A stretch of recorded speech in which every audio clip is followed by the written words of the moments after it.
Chers téléspectateurs, bienvenue dans ce 4e numéro d'Orbus Magazine, votre émission mensuelle sur la dématérialisation des procédures du commerce extérieur. La signature électronique est le thème de ce mois et pour en parler, nous recevons sur ce plateau comme invité Alex Louis-Gabriel Corentin. Il est président de l'ISOC Sénégal et quelques étudiants de l'Institut technique de commerce ITECOM. Le chapitre sénégalais d'Internet Society ISOC Sénégal a été créé le 29 février 1999 et s'est fixé entre autres buts de promouvoir l'utilisation d'Internet au Sénégal, d'encourager une participation sénégalaise aux travaux de l'ISOC, de favoriser une participation à tout type de projets coopératifs sénégalais ou même internationaux de nature privée ou publique. Face donc à l'essor des échanges sur Internet, on assiste de plus en plus à la mise en place de mesures techniques de protection et d'adoption de lois en vue de sécuriser les transactions électroniques. La signature électronique est une solution incontournable. Le dossier, c'est tout de suite regardé. Avec le développement des réseaux informatiques, le nombre de transactions électroniques que nous sommes amenés à effectuer est en constante augmentation. Face à cela, le Sénégal a adopté en 2008 une loi sur les transactions électroniques. C'est ce texte qui consacre au Sénégal les échanges électroniques. Avant ce texte, c'était un vide juridique. Donc on peut dire qu'au Sénégal, nous disposons d'un arsenal juridique complet parce que ce texte est complété par 3 décrets d'application. Il y a un décret sur les communications électroniques, un décret sur la certification et un décret sur le commerce électronique. Dans les échanges électroniques, l'authentification des documents et des personnes se fait par la signature électronique. Pour sécuriser les échanges en ligne ou profiter de la dématérialisation de certaines formalités administratives, la signature électronique s'avère nécessaire. Au niveau de l'État, on peut travailler beaucoup plus efficacement, beaucoup plus rapidement et de manière encore beaucoup plus fiable. Parce que ces signatures seront authentifiées, nous pouvons envoyer tous les documents, par exemple les mails authentifiés avec la signature électronique. Vous pouvez authentifier votre interlocuteur. Nous pouvons le mettre dans des applications. Ces applications-là peuvent être des applications, par exemple, de téléprocédure. L'administration délivre des actes d'administration. Et il serait bon que si on veut dynamiser, booster les applications dans le web, il faudrait qu'on puisse mettre la signature électronique et que ces actes qui sont délivrés par l'État, que l'usager va recevoir à travers le net, qu'il puisse dire que celui-là, il est authentique, il est original et il est déterminé par l'État. Il y a une multitude d'applications en matière de téléprocédure qu'on pourrait mettre en place. La signature électronique a une existence légale et apporte à l'écrit dématérialisé la même valeur probante que l'écrit sur support papier. Elle est aujourd'hui une volonté politique au Sénégal. Depuis 2005, le gouvernement a commencé à travailler sur une panoplie de lois pour que la société de l'information puisse avoir un environnement juridique adapté. Parce qu'on passe d'un monde analogique à un monde numérique. Donc forcément, il y avait des lois qui existaient, mais qui ne pourront pas s'appliquer telles quelles dans le nouveau monde numérique. Donc pour ce qui est de la signature électronique, je pense que vous savez c'est quoi. C'est pour qu'un document électronique puisse être validé, authentifié, non falsifiable. Donc vous comprendrez que c'est le seul élément qui permette d'avoir une authentification correcte d'un document. Donc pour une société basée sur une société basée sur le numérique, il est évident que la signature électronique, c'est le premier pas vers une administration numérique. Et vous savez que le président de la République a, depuis son accession au pouvoir, misé sur les technologies de l'information et de la communication, sur la modernisation de l'État, pour faire du Sénégal un pays parmi les pays les plus avancés dans ce domaine-là. Grâce à l'utilisation de la signature électronique dans le cadre des échanges dématérialisés, l'expéditeur comme le destinataire auront la possibilité de pouvoir contrôler l'intégrité des documents transmis, d'avoir la certitude que le document est bien conforme à l'original signé et d'assurer la confidentialité de l'écrit. Il est est informaticien, maître assistant du département génie informatique de l'université Cheikh Anta Diop, Dakar et gestionnaire du domaine SN. Il a participé directement à l'implantation de l'Internet au Sénégal. Je vous propose de suivre la biographie d'Alex Louis-Gabriel Corentin. Alex Louis-Gabriel Corentin est un passionné de l'informatique. Après un DUT en génie électrique à l'université Cheikh Anta Diop, il y poursuit également un DEA en dynamique des systèmes complexes. Quelques années plus tard, il nourrit la même passion pour l'informatique et passe un doctorat de 3e cycle en informatique biomédicale à l'université Paris 12. Il occupe successivement les postes de directeur des systèmes d'information de la Poste, responsable pédagogique du cycle de formation des techniciens supérieurs à l'école supérieure polytechnique de l'université Cheikh Anta Diop de Dakar. Aujourd'hui chef du département du génie informatique de l'INSUT, Alex Louis-Gabriel Corentin est également président d'ISOC Sénégal. Son parcours professionnel lui a valu plusieurs distinctions honorifiques, dont le CEDAR des TIC en 2007.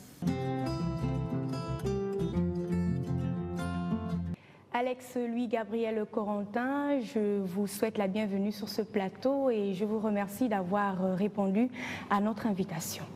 C'est moi qui vous remercie de l'honneur que vous me faites de m'avoir invité. Nous allons entrer tout de suite dans le vif du sujet. Peut-on parler de sécurité en matière de dématérialisation des procédures? Et bien entendu que la sécurité dans le cadre de la dématérialisation des procédures est un aspect extrêmement important. Et moi, il est même sous-jacent même à la notion de dématérialisation, puisque la dématérialisation consiste tout simplement à utiliser les canaux électroniques pour faire des transactions. Or, la signature, envoyer un contrat par voie électronique, ne donne aucune preuve, ne donne pas de mesure de non-répudiation. Donc, d'où il est important justement d'accroître la sécurité de ce type justement d'échange dans le cadre des transactions électroniques, puisqu'il s'agit à ce moment-là de pouvoir apporter la preuve que le contrat a bien été transmis, lu, acquitté, etc. Et donc c'est pour ça que l'on parle essentiellement d'ailleurs dans le cadre des transactions de sécurité. Je crois, et l'un des aspects justement qui permet d'arriver à cette sécurisation de ces transactions, en l'espèce, c'est le thème de ce débat d'aujourd'hui, c'est la signature électronique. Alors comment peut-on définir la signature électronique? Alors pour pouvoir définir la signature électronique, il faut que nous partions un peu de la définition de la signature telle qu'elle est connue dans nos systèmes, dans l'usage courant. La signature est un élément juridique de preuve. Par exemple, on dit « lui a approuvé » suivi de la signature. C'est-à-dire c'est une authentification sur un document que le signataire reconnaît que le contenu du document lui est imputable. Imputable non seulement par reconnaissance de facto puisqu'il a signé, mais aussi juridiquement, on peut aller plus loin dans l'extension, juridiquement aussi, il assume la responsabilité du contenu de ce document-là. Donc c'est ce que signature faisant foi. La signature électronique participe du même principe puisqu'il s'agit à ce moment-là de voir comment des documents dématérialisés, que ce soit un email dans le cas d'une lettre, que ce soit un contrat transmis dans le cas d'échange de documents électroniques, comment ce processus d'échange de documents peut être certifié en termes d'envoyeur. Est-ce qu'un contrat que j'envoie peut être certifié quand je l'envoie par un email, de la même façon qu'un contrat que j'ai signé devant témoin est authentifié au niveau juridique quand je le dépose devant un avocat. Donc, c'est ce processus que l'on appelle, ce passage de la signature analogique à la signature numérique, telle qu'elle est faite déjà au niveau de la banque, etc., qui est la problématique de la signature. Alors, comment cette signature numérique, à quoi peut-elle servir? Comme on peut le savoir, cette signature numérique peut avoir plusieurs usages. Soit pour certifier des documents, comme je l'ai dit, ou tout simplement, un autre usage très connu, c'est l'authentification. C'est permettre de savoir que celui qui a émis le message est bien celui qu'il prétend être. Puisque la signature est une preuve, la signature portée par exemple sur la carte d'identité montre qu'il y a concordance entre l'identité de l'individu et le signataire de cette carte d'identité. C'est pour ça que l'on exige sur la carte d'identité de déposer sa signature. Comme ça, on parvient à faire une authentification aussi de l'individu via la signature. Donc, l'autre aspect de la signature unique, c'est cette authentification de l'individu. Donc, si j'envoie un mail, Alex Corentin envoie un mail à Soda, qu'est-ce qui prouve que c'est bien moi qui l'ai fait ou quelqu'un qui a tout simplement pris mon compte email et pour vous envoyer un mail, ne serait-ce que à des fins tout à fait inavouables. Vous ne pouvez pas à ce moment-là acter contre moi pour l'émission de ce mail dans la mesure où vous ne pouvez pas prouver que je suis réellement émetteur.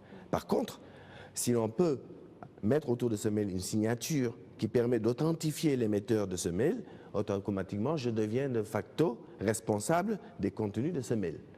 Et c'est en ça que la signature électronique a plusieurs aspects qui sont ainsi déclinés. Alors, il y a plein d'usages. Je peux citer un autre usage qui est extrêmement intéressant. C'est l'usage que l'on pourrait prendre au niveau de la poste.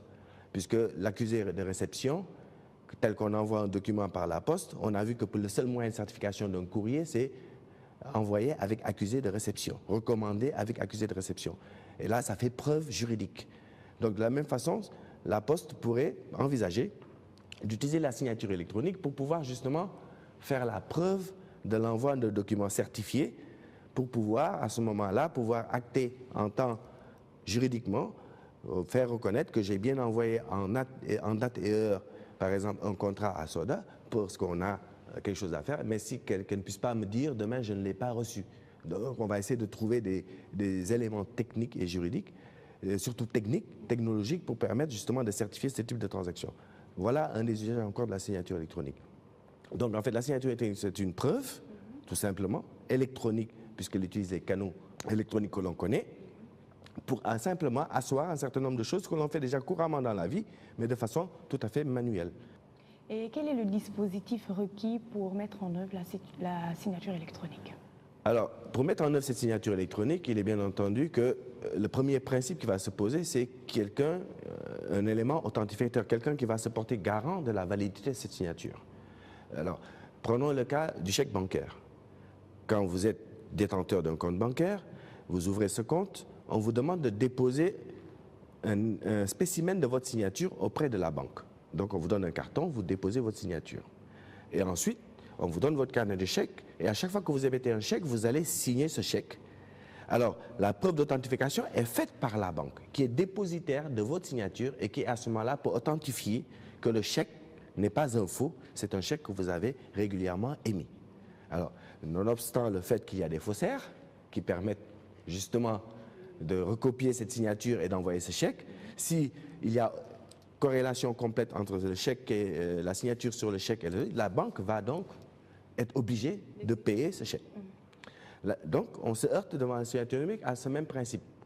Il faudrait donc que l'on ait une autorité auprès de laquelle on dépose sa signature numérique et qui puisse, le cas échéant, puisse reconnaître l'authenticité de cette signature ou bien répudier cette signature en disant que ce n'est pas la signature de M. X telle qu'il l'avait déposée.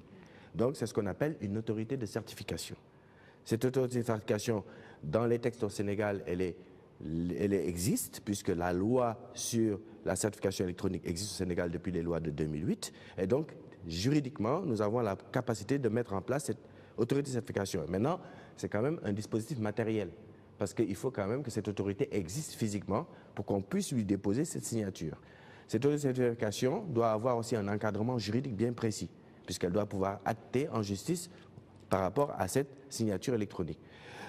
Si cette autorité existe, si elle est mise en place au niveau juridique, donc c'est-à-dire celle qui va authentifier les signatures, il reste à mettre en place un certain nombre d'organes autour. Un des organes qu'il faudra mettre en place, c'est un bureau d'enregistrement. Le bureau d'enregistrement permet de déposer sa signature numérique auprès de l'autorité de certification. C'est-à-dire vérifier au moment du dépôt, comme quand vous faites certifier conforme à la police. Quand vous faites une certification conforme un document à la police, on vous demande non seulement de signer, mais vous présentez devant, vous amenez votre carte d'identité et l'agent qui certifie conforme vérifie que votre présence physique, votre carte d'identité et la signature que vous déposez sont toutes conformes. Et là, il atteste que cette signature est conforme. Donc, le bureau d'enregistrement va simplement attester de la conformité de cette signature que vous déposez et qu'il s'agit bien qu'Alex Corentin qui est venu déposer sa signature électronique, il s'agit bien de l'individu Alex Corentin sans aucune possibilité sans aucun doute. À ce moment-là, ce bureau d'enregistrement, une fois qu'il a authentifié, va pouvoir maintenant déposer sa signature auprès de l'autorité de certification pour des usages ultérieurs. Les usages ultérieurs, ce sont bien sûr dans les cas où il y a des processus de fraude. À ce moment-là, l'autorité de certification va faire son rôle pour vérifier ou non la conformité de l'acte. Ça peut être aussi une authentification. Je veux savoir si le mail que j'ai reçu provient bien de l'expéditeur qui me l'a envoyé. À ce moment-là, moi, récepteur, je me tourne vers l'authentification en lui disant, écoutez, j'ai reçu un mail de M. X. Est-ce que c'est M. X qui me l'a envoyé? On vérifie la signature. Si c'est la signature, à ce moment-là, l'authentification pourra dire, eh oui, l'expéditeur, c'est bien M. X, puisque c'est sa signature qui est opposée sur le document. Donc, il y a aussi les possibilités de séquestre juridique, c'est-à-dire que, par exemple, un contrat a besoin d'être mis quelque part pour qu'en cas de difficulté dans l'exécution de ce contrat, on puisse venir trouver un tiers qui va dire, le tiers certificataire qui va dire, eh oui, moi j'étais bien là, ce sont bien leurs deux signatures qui sont opposées sur ce contrat, et donc il les lie par rapport aux documents et les termes du contrat qui sont édictés. Donc la mise en place de tout ce mécanisme, et aussi il y a tout simplement, c'est aussi il y a ce principe de générateur de signature, parce que la signature elle existe, mais numérique c'est pas du tout. Alors justement, parce que tout à l'heure on discutait, la signature numérique ce n'est pas du tout le scan de la signature manuscrite, loin de là. Il est important de le signaler. La signature électronique, c'est un code électronique qui vous est attribué. On pourrait parler un peu de signature numérique en parlant peut-être du code PIN de la carte, bancaire, on vous donne 4 chiffres. Ces 4 chiffres représentent un processus d'authentification au niveau de la carte bancaire. Mais c'est des chiffres. La signature numérique, c'est un ensemble de chiffres qui vous sont attribués, mais qui sont à la limite indécodables, indéchiffrables, sauf par des processus extrêmement fiables qu'on appelle la cryptographie, qui font que deux personnes, normalement, ne peuvent pas avoir la même signature. Parce que ça, c'est important aussi. Il faut qu'il y ait une notion univoque de la signature, que chaque signature identifie un individu de manière unique, de telle façon que deux personnes ne puissent pas avoir la même signature, de telle façon à ne pas induire de troubles dans le système. Donc c'est tout ce processus, cet arsenal que je sous-entends derrière est un arsenal technique des serveurs, des bureaux, des processus, et bien sûr aussi un accompagnement juridique. Je crois que c'est extrêmement important de le souligner. Voilà Alex, Louis-Gabriel Corentin, je vous remercie pour ces échanges fructueux. Avec votre permission, j'invite les étudiants de l'Institut de commerce ITECOM à vous poser leurs préoccupations. Mon inquiétude au sujet de ce thème aujourd'hui, c'est de savoir s'il a déjà été révélé des cas de fraude et si oui, dans quelle mesure est-ce qu'on est en mesure, c'est possible de pister ce genre de fraude? Alors, une réponse assez difficile à déterminer, d'autant plus qu'on n'a pas tellement d'historique, ne serait-ce que je prends le cas du Sénégal, bien entendu, étant donné que ce n'est pas réellement en place. Mais à ma connaissance, tout vient de l'autorité de certification. C'est-à-dire, aujourd'hui, les signatures qui sont certifiées par des autorités de certification reconnues au niveau international, on ne pratiquement décèle aucune fraude, parce que les mécanismes sont faits de telle façon que, justement, tout l'arsenal technique qui est mis en place permet d'avoir pratiquement aucun risque de fraude concernant ça. Parce que vous avez le seul principe de fraude qu'il peut avoir, c'est que le détenteur de la signature, parce que la signature numérique, là, c'est un fichier, si l'on revient aux manières pratiques. De manière pratique, la signature, c'est un fichier électronique qui se trouve bien sûr dans votre ordinateur, ou bien dans une clé USB, ou bien dans une carte bancaire. Alors, il est bien entendu que là, c'est le détenteur de cette signature qui doit faire attention de ne pas laisser sa signature à la disposition de quelqu'un qui peut l'utiliser à titre frauduleux. Parce qu'à ce moment-là, bien entendu, sa responsabilité juridique est engagée à lui. Ça, ce sont les seules fraudes qu'on peut avoir, c'est-à-dire qu'au niveau de l'émetteur, il n'est pas fait suffisamment attention pour que sa signature ne soit pas détournée de ses objectifs. Et à ce moment-là, laissez son ordinateur allumé, quelqu'un utilise votre email, mais vous êtes responsable de votre ordinateur, donc si l'email a utilisé, vous êtes responsable de la signature qui l'accompagne. Donc là, on peut parler de fraude, mais c'est ce type de fraude qui est relativement marginal que l'on peut trouver, mais quant à quelqu'un qui puisse recopier et imiter la signature électronique, ça, c'est quasiment impossible. Quels sont les documents à apporter pour pouvoir bénéficier de la certification? Là, bien sûr, les documents qui prouvent la conformité entre la signature et l'individu ou la structure qui est porteuse vont dépendre de ce qu'on appelle le bureau d'enregistrement. C'est le bureau d'enregistrement qui va définir quelles sont ses règles d'enregistrement. Alors, on peut avoir plusieurs cas. Parce qu'en fait, la certification ne s'applique pas simplement aux individus. La signature électronique, elle peut s'appliquer à une structure, elle peut s'appliquer à un ordinateur, elle peut s'appliquer à un serveur tout simplement. Par exemple, si c'est un individu, prenons le cas d'un individu qui souhaite déposer sa signature électronique. À ce moment-là, suivant le cas d'espèce, le bureau d'enregistrement va vérifier que la signature correspond à un individu physiquement identifiable. Donc on peut présumer par exemple que dans le cas du Sénégal, ce sera la carte nationale d'identité qui va être produite. On va prendre le CIN, le numéro d'identification unique, le mettre dans le certificat et justement on va lui délivrer un certificat et ce certificat va contenir toutes les informations qui permettent de faire le lien entre la signature et l'individu.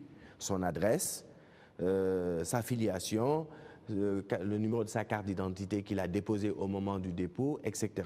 Si c'est pour une entreprise, parce qu'il y a des entreprises qui certifient par exemple leur site web, à ce moment-là, ce sera son INEA qui va être déposé au niveau de l'autorité de certification, un certain nombre de choses, d'actes juridiques de la vie courante qui permettent de faire le lien. Le principe, c'est de pouvoir, le bureau d'enregistrement va essayer d'avoir dans un fichier quelque chose qui lui permet de retrouver le détenteur de la signature de manière non univoque.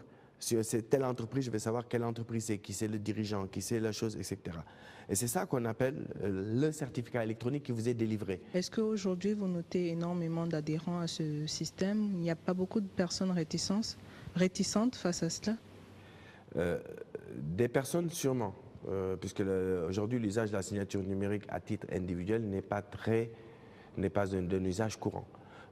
Donc effectivement, les gens ne connaissant pas l'usage ne sont pas demandeurs. Réticence, oui, dans un certain cas, mais c'est une réticence plutôt dans la traçabilité.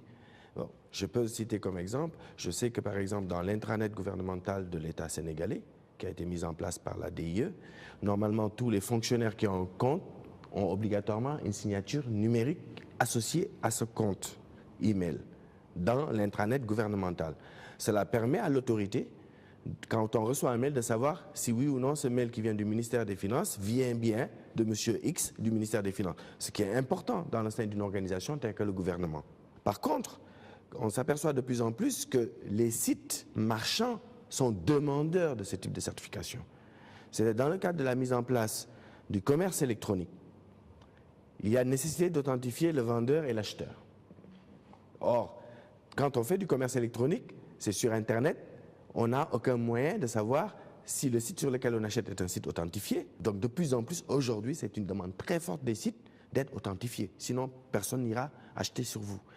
Je peux aussi demander à mes clients, à titre individuel, pour être sûr que quand ils veulent acheter, je veux les identifier, de leur demander de faire aussi la démarche d'aller s'authentifier auprès d'une autorité de certification.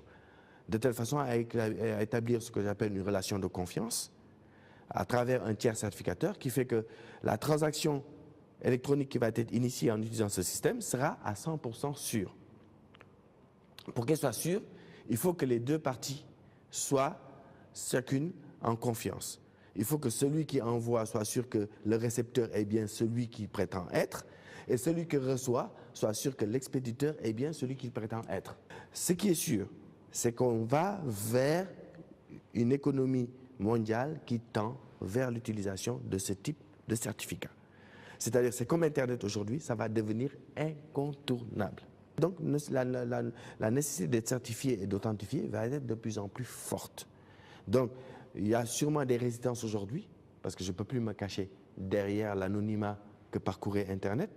Derrière l'anonymat d'Internet, c'est que j'utilisais un nom n'importe lequel. Je pouvais me faire passer pour jeune fille alors que je suis un monsieur. Alors que s'il y a ces principes de signature, je ne pourrai plus le faire. Je serai moi. Et de plus en plus, on tend vers ça. Et la majorité des pays d'ailleurs qui légifèrent en la matière, c'est justement pour éviter ce cas de fraude et pour éviter aussi les déviances que peut entonner je fais de l'anonymat qu'apporte Internet. Je vous remercie encore une fois, Monsieur Alex Louis-Gabriel Corentin, pour ces débats très riches. Je rappelle que vous êtes le président de l'ISOC Sénégal.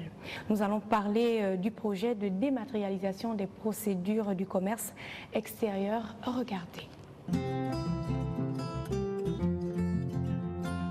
Le Sénégal a fait le saut le jeudi 23 septembre 2010 devant mener à la dématérialisation complète des procédures du commerce extérieur. Le projet pilote Commerce sans papier, initié par Gaïndé 2000 avec l'appui du Fonds pour le climat d'investissement en Afrique, ICF, a été officiellement lancé par le directeur général des douanes, Mohamedou Matar Cissé. Autorités douanières, portuaires et toutes les entités du secteur économique ont été conviées. Ce projet est la volonté des autorités de moderniser l'administration.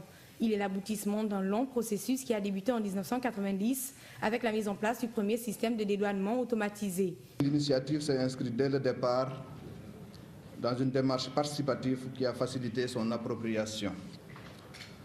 La dématérialisation des formalités du commerce extérieur au Sénégal est une innovation qui traduit l'engagement des autorités à moderniser l'administration. Elle est l'aboutissement d'un long processus qui a débuté en 1990 avec la mise en production de la première version de Gaindé, plus communément appelée Gaindé 90. Les efforts se sont poursuivis depuis sans relâche, ce qui nous a conduit aujourd'hui à procéder au lancement de la phase pilote d'une initiative qui, il faut le souligner, est unique en Afrique. La mise en œuvre du projet permettra de ramener les délais de traitement des marchandises pour les opérateurs économiques de 18 jours à 9 jours au plus tard en 2011, avec une optimisation de l'enlèvement des marchandises au port. Il est important pour nous de souligner en quoi cet outil peut nous permettre d'être encore plus performants. Le premier aspect, ça permet la réduction des délais. Et les délais, c'est important. Pourquoi? Parce que les ports ont cette contrainte que j'ai citée tout à l'heure. Deuxième aspect, ça favorise l'intégration des services logistiques. Troisième élément, et M. Diagne l'a souligné tout à l'heure, c'est l'optimisation des procédures d'inspection. Cela également participe à la réduction des délais. Quatrième et dernier élément que j'ai recensé, l'intégration du manifeste. L'intégration du manifeste est extrêmement important pour le port dans la mesure où pratiquement 35% de notre chiffre d'affaires, nous le tirons de la marchandise. L'ambition du projet de matérialisation est de supprimer les séquences papier et gagner largement en temps et en coût dans les formalités du commerce extérieur en passant de documents papier à des documents électroniques, d'où l'identification numérique de tous les acteurs par la signature électronique. La signature électronique, c'est la réplique de la signature papier dans l'environnement numérique. Donc, elle conserve exactement les mêmes attributs légaux et également fonctionnels. Légaux, parce que la loi de 2008 qui institue les transactions électroniques au Sénégal reconnaît l'équivalence fonctionnelle entre le document et la signature papier versus le document et la signature électronique. Fonctionnel parce que également, pour tous les utilisateurs, constater une signature électronique sur un document aura la même force que constater une signature manuscrite. La phase pilote du projet de dématérialisation des formalités du commerce extérieur au Sénégal sera déroulée sur une durée de 6 mois. Voilà, nous sommes arrivés au terme de cette émission. Je vous informe que ce numéro sera rediffusé tout au long du mois d'octobre sur notre chaîne Canal Info News. Je rappelle également que ce numéro est disponible sous forme de bulletin d'information. Nous remercions nos invités et l'hôtel Terroubi. À très bientôt pour un autre numéro.